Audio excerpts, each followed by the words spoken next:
Okay, Ecclesiastes 4. We'll continue through Ecclesiastes. Remember, like I said in the prayer, it's a very melancholy book, but it's written for, like the Bible says, all scripture is given by inspiration of God and is profitable. This is profitable.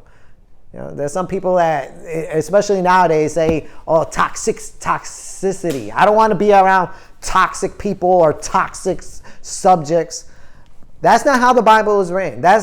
This book is written to show us there are some toxic things that we got to deal with in life. We can't avoid, there's a mentality nowadays that if you ruin my quote unquote peace, I don't want to do with it. This life, it has ways to mess up your peace. And that's what the book of Ecclesiastes is trying to show us. That this life, it is hard. It is not going to be, you're not going to be toxic free. Circumstances, situations, people, they're going to make it toxic. And that's reality. It's called reality. I remember watching a video yesterday, of some ladies saying no toxic people, or if somebody says, if somebody corrects you, that's toxicity. If they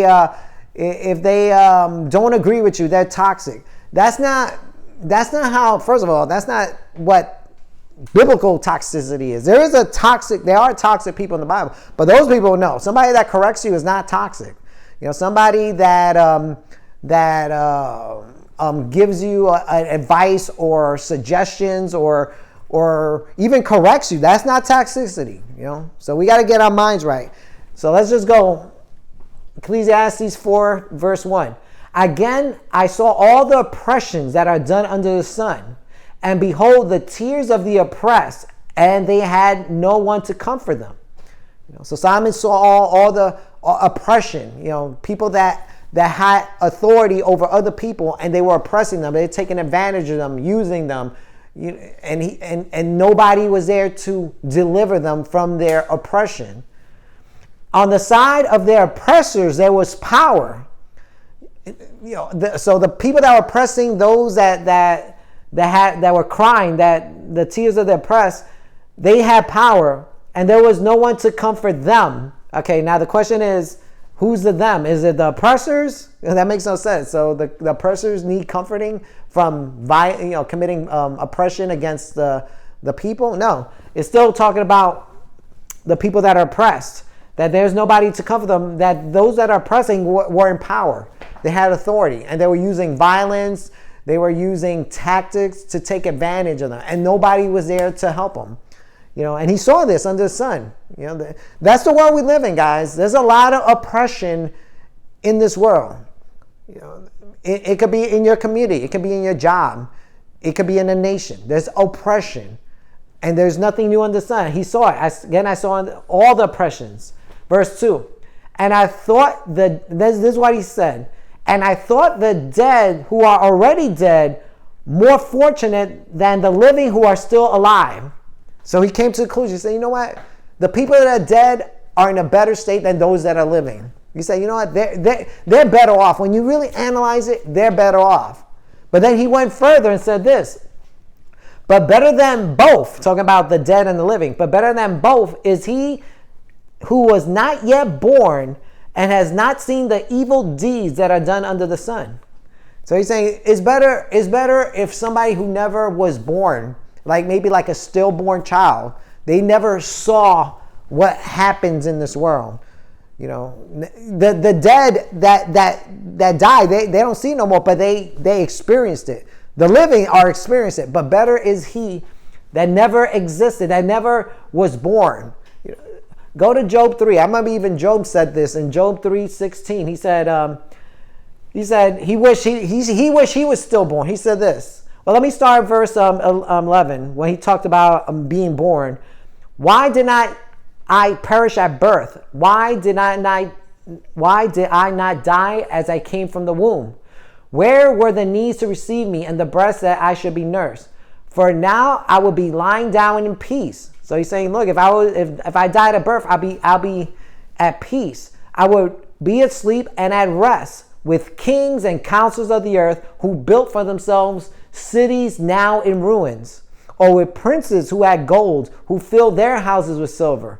Or why was I not hidden like a stillborn child, like an infant who never sees daylight.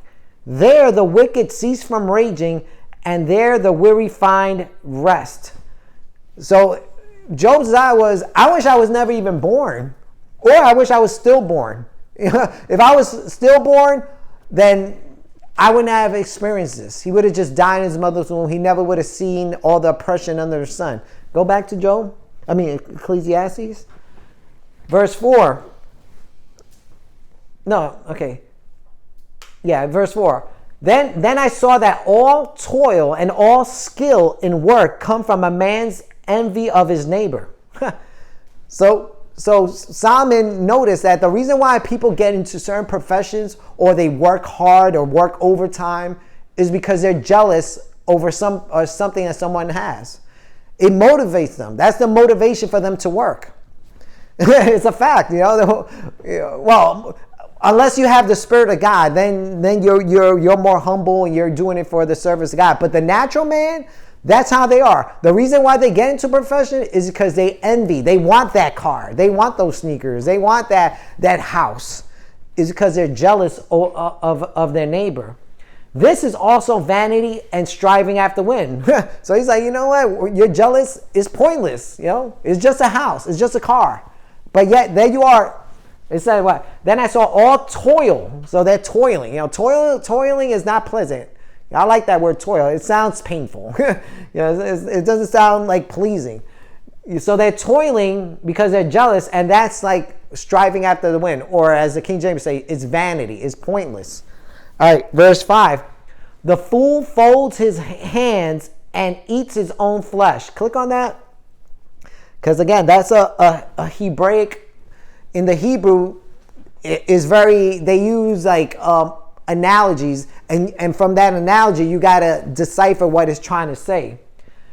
It says in NIV, the fool fold their hand and ruin themselves. So that's the concept, that the fool folds his hands, meaning he's not doing anything. He's relaxing.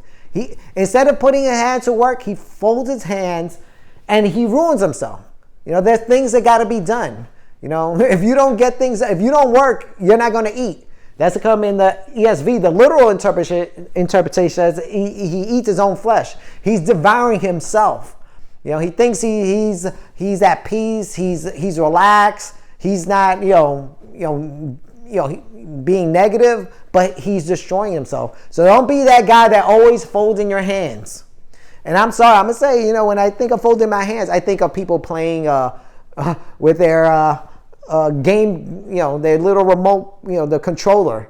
It's the same thing, except it's not the hands, they have a control. So basically saying a fool is lazy, and because they're lazy, they destroy themselves.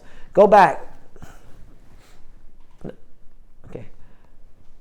Verse 6. Better is a handful of quietness than 2 handsful of toil and striving after the wind. Click on that.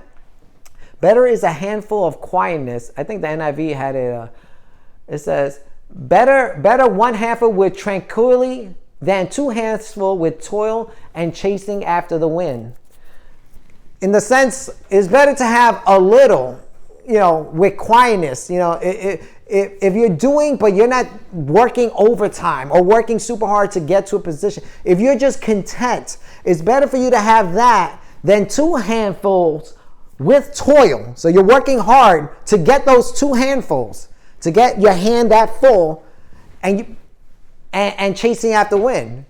Because what you're doing is you want more. You're not content, so you want more, so you strive harder, and it's vanity. It's chasing after the wind. New American Standard Bible has the 1 handful of rest is better than 2 fists full of labor. So be content with the 1. New American, what is that? Oh, okay. One handful of rest is better than 2 fists of laboring and striving. So, trust me, I've done overtime. It's not pleasant. But there's people that do it because they want the Tesla. They want the house. They got 2 mortgages.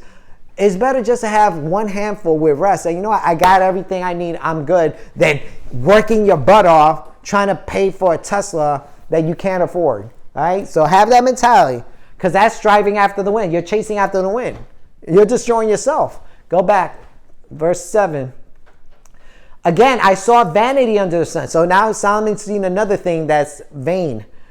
One person who has no other, either son or brother, yet there is no end to all his toils, and his eyes are never satisfied with riches, so that he never asks, for whom am I toiling and depriving myself of pleasure? This also is vanity and an unhappy business. All right, so he sees there's a guy who has no son, he has no children, and he has no brother, yet he's working his butt off.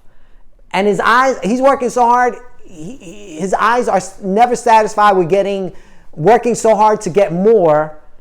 But he never asks himself, wait a minute, he never asks himself when he's busting his butt, why am I doing this? Who am I doing this for? I'm working and I see it in my job. I see people working 6-day weeks, 12-hour days. And I wonder, do they ever ask this question? For who am I toiling and depriving myself of pleasure? Look, guys, this life is a beautiful life.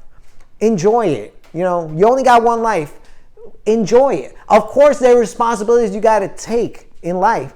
But don't be so labor-minded, so money hungry, waiting for that one trip you're going to get or one excitement that you forget there's 64 other days in a year that you could enjoy yourself.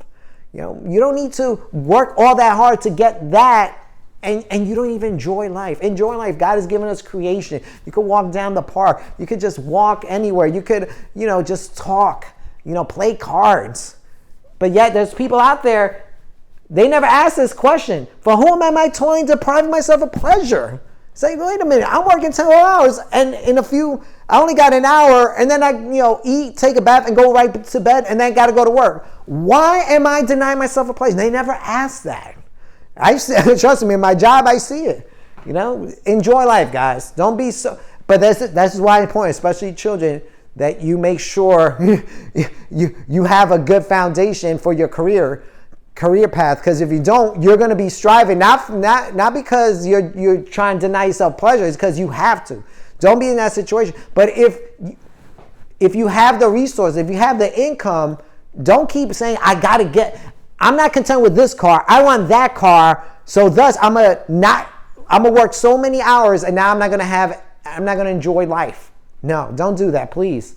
It's a sad life. I remember hearing a song about that, talking about that you work so hard and now you have nobody around you. Nobody, everybody's gone. Because instead of making connections, you're so focused on your work. Now when you need somebody, there's nobody there for you. All right, let's scroll up. 9. 2 are better than 1 because they have a good reward for their toil. All right, so guys, don't ever have this mentality that I don't need nobody. I'm good by myself. I'm a warrior. I'm the Lone Ranger. That's not how God designed man. Men need each other. I'm not talking about just marriage. In general, you don't even have to be married. You just need somebody there that is going to be there. If you have a brother or sister, make sure you're close to them. Don't be like, oh, I don't care. I don't need. No. 2 are better than 1. It's better than 1. Where am I? 10. Okay, 10. 2 are better than 1. For if, and this is why. For if they fall, so if one of them falls, one of them says, they're struggling financially or they're struggling emotionally. So if one fall, one will lift up his fellow. That's why you need people around you. That's why you need good friends, somebody who's close to you that will pick you up when you're down. But this is the opposite. But woe to him who is alone when he falls and has not another to lift him up. Woe to you if you have nobody. If you cut all your bridges, all your ties, I don't need them. I'm good. Well, because look, in life, even the righteous fall. The Bible says that the righteous man, a person that is doing right in the eyes of God, though he fall 7 times, even the righteous fall. But you know what? Woe unto him who falls and has not another to lift him up. We need people to lift us up. There's times are very difficult and you need somebody to lift you up. Again, if 2 lie together, they keep warm. Okay, now mind you, this is talking during Solomon's time, during those times, people used to sleep together. And I'm not talking about husband and wife. I'm talking about like in a military campaign. In order to keep warm, the men used to sleep together, not in a homosexual way. They just cover themselves, and both of their body heats maintain the heat. It says, again, if two lie together, they keep warm. But how can one keep warm alone? If there's a soldier out there in a little blanket, mind you, those blankets aren't that thick. they need that body heat. And how can he keep himself warm? I mean, he's using that in this analogy, but he's talking about in life too. That's why you need people. You need somebody. You need at least one other. Don't ever think, again, have that solo mindset. That's a foolish mindset. Okay, 12. And though a man might prevail against one who is alone. So if it's a one-on-one fight, there's a chance you might escape that. Two will withstand him. But if you had your buddy there, you could easily beat this guy. It's not, it won't even be as much of a challenge. You might be able to withstand him yourself. But if you had another there, suppose there's a thief coming in your house. There's this a 6-foot guy breaking into my house. And I try to withstand him. I might be able to prevail, maybe. Though it says, though you might. The word might means it's not guaranteed. Maybe not. Though a man might prevail against one who is alone, two will withstand him. So if I'm fighting this 6'5" guy, and then all of a sudden, my son comes out, we could be able to withstand him.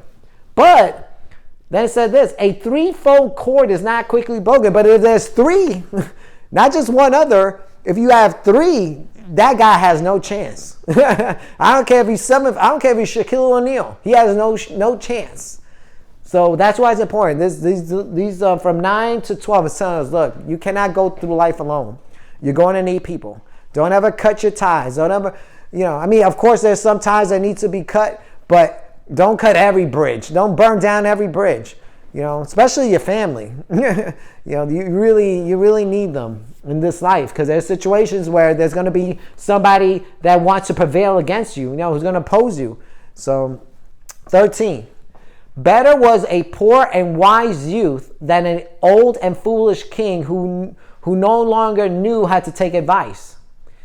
In those days, a king that was old was regarded as noble. That was a nation was viewed as having somebody that governed right and a stable leadership.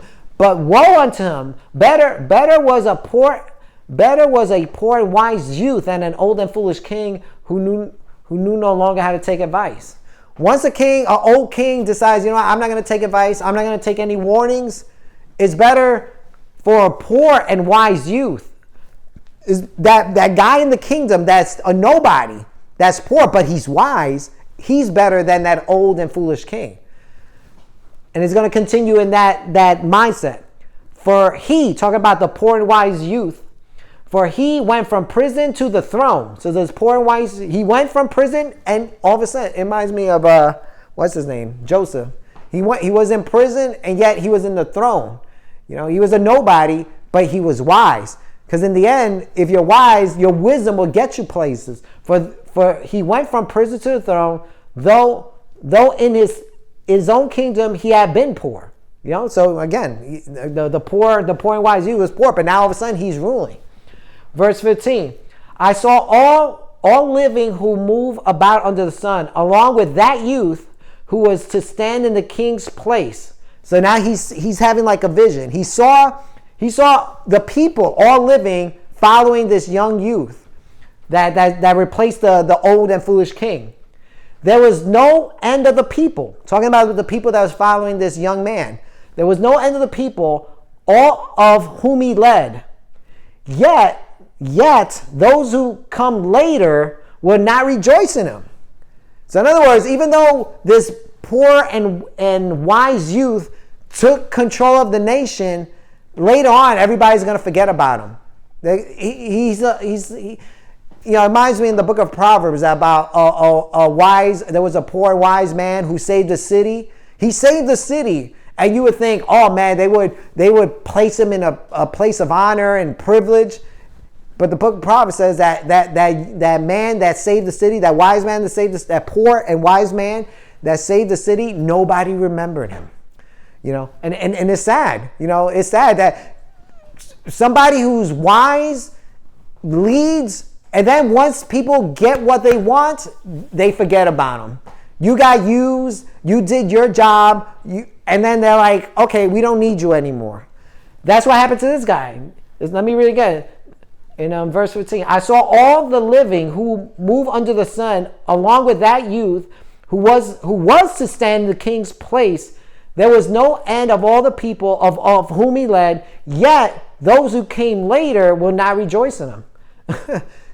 All his wisdom, instead of appreciating it, they're not going to rejoice in him. They're going to say, oh man, thank God we had you. You're a wise guy. You led us over this old and foolish king. No, it says, honestly, it reminds me of Trish when I really think about it. She's leading this movement against an old and foolish king. She's getting the people, and yet now all of a sudden the people, it says, yet those who come later will not rejoice in them. They're not going to rejoice in the poor and wise youth. They're going to say, thank you, but you're good. We don't need you. What does Solomon conclude? Surely this also is vanity and striving after the wind. He felt sorry for that young youth. It's like, man, you did all that. You put in all the work, and nobody cares about you anymore. You even led the people. It said, I saw all the living who move about under the sun, along with that youth who was to stand in the king's palace. There was no end of all the people, all of whom he led. So he led them, and yet they forgot about him. It's sad, It's sad in this world. There's people that move and do things, and then they never get rewarded. Just like in the book of Proverbs, that poor and wise man saved the city, and the city forgot about him. It's like, thank you for saving us. Now go away. This also is vanity. But you know what? We still got to do the right thing. We still got to do and God will reward us. They might not reward us. They might forget about you. But you got to remember, God's going to give out crowns and rewards. And he's also going to punish those for for repaying nothing for somebody's good. So we'll end there. Like I said, this book is very is very raw. Yeah, and I'm trying as best as possible with the wording and the mindset and the time to apply it to our times.